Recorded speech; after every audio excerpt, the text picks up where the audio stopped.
देखिए, आप मेरी बात खूब गौर से सुने।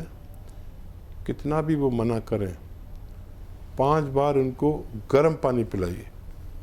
5 बार खूब गर्म पानी उनको पिलाइए, जितना जैसे चाय पीते हैं ना, चाय मांगें तो पानी दें, और उनसे कहें कि जैसे चाय होती है गर्म, वैसा पानी चुस्कियाँ ले लेके पिए।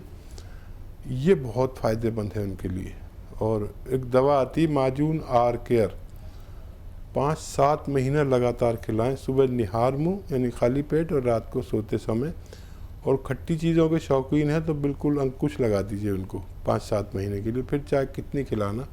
अगर ये और वो दवा भी लेते हैं ना, जो लेते हैं, धीरे धीरे वो कम होगी, धीरे धीरे उनको फ़ायदा होगा। 5-6 महीने का संयम रखने वाला इंसान चाहिए। ऐसे ही हकीम साहब के तजर्बे का फायदा उठाने के लिए हमारे चैनल हकीम सुलेमान खान को सब्सक्राइब करें और बेल बटन को दबाना ना भूलें, ताकि हकीम साहब के घरेलू नुस्खों से ज्यादा आप फायदा उठा सकें।